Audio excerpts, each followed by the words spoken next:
the idea of making a $10 million sale for my home building company is pretty rare out there in the world. Despite what people might tell you, it's very rare, unless it's commercial construction, and that's a whole different game. Paul, you're the CEO/founder of Highspire, and you guys have a pretty interesting and unique business where you're helping both coach and deploy capital for building companies that are looking to get into real estate development. I'm probably oversimplifying here, but did I say that correctly, roughly? Yep. So we help builders turn their companies into wealth building machines, essentially.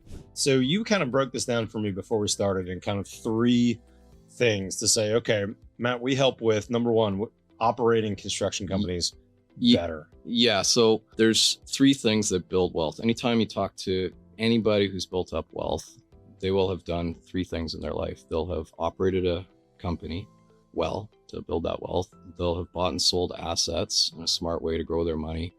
And they will have found a way to add value to those assets while they own them. Owning and operating a company, especially a building company, is a great way to build wealth for you to pay your bills this year, not necessarily generationally, although that there are some companies that sell at huge multiples that could turn into a big deal. But your company actually has a specialty of helping builders in particular operate a well-run company that actually can make money on an annual basis, on a regular basis. Am I saying that right? Yeah, you got it. So building companies typically, if they do exit, meaning the founder has sold the organization, it's for a multiple that won't produce wealth that will pass on to their grandkids. Unfortunately, I've always heard that it's pretty typical for a home builder to sell at maybe 1 to 2 times earnings. Yeah. So in other words, if I made $200,000 in my business last year as a builder, it might be conceivable for me to sell the company for $200,000 or maybe as much as $400,000. But the idea of making a $10 million sale for my home building company is pretty rare out there in the world. Yeah, it sure is.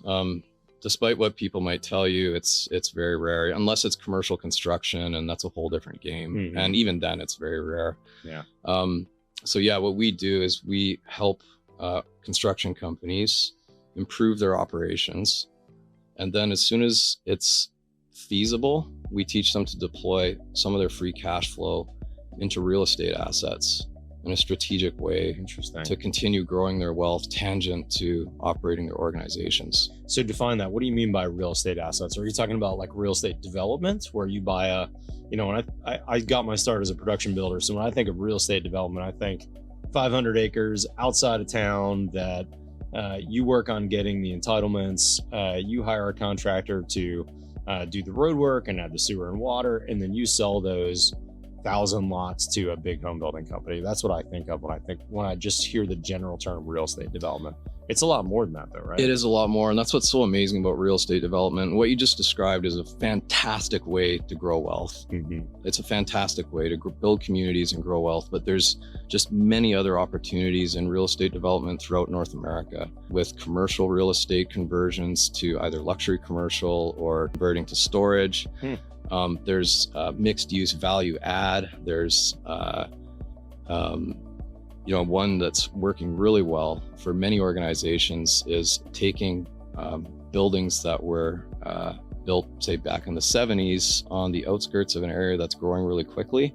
And what we have found is that companies can go in and purchase those buildings and increase the value and see significant gains. So there's a number of ways. You don't even have to be on the outskirts of a large urban center. You can be right in a city and still do very well. Interesting. So give us a breakdown on that. You mentioned commercial buildings, redoing them, remodeling them, reclassifying them. What's an example of that? Yeah. So commercial real estate right now throughout the US is getting hammered, as I'm sure you've heard. But there's other ways that you can be strategic with commercial real estate to do really well in some areas. Okay, this isn't, if I say, hey, you can do commercial real estate and convert it to storage, that may not be applicable in Seattle, right, or Vancouver or Toronto, but it might be applicable in Topeka, Kansas. In fact, we know it is, right? So, but the point is, you can be strategic, and in whatever area you live in, you can take advantage of what the market is offering to do really well. But you just have to have a good network of architects and brokers and engineers and business colleagues to help you really understand how to really leverage up your free cash flow to take advantage of the opportunities that the city might have for you. You know, that's interesting. You know, when I think of developers, I normally think of people that are, somebody who's independently wealthy. They made a bunch of money as a lawyer, or maybe they started in real estate. I don't necessarily think of people that are in construction. But we have kind of a unique skill set that makes us a good choice, don't we? So in real estate, there's many factors that contribute to the value of real estate, okay? But the three main ones are what you purchased the land for, what your cost basis was to add value to the land, okay? And then what the market is doing. Now, which one of those factors do construction companies have unique control over? I mean, number two, obviously, right? We know what things cost, and we have a pretty good control over adding costs and making improvements at a good value compared to the general public. You got it. So what's really interesting is when you break down what the unique advantages that a construction company has, at least in the deals that are kind of under 50 to 60 million, construction companies can move on deals faster than typical real estate developers who, like you said, are brokers, lawyers, and realtors.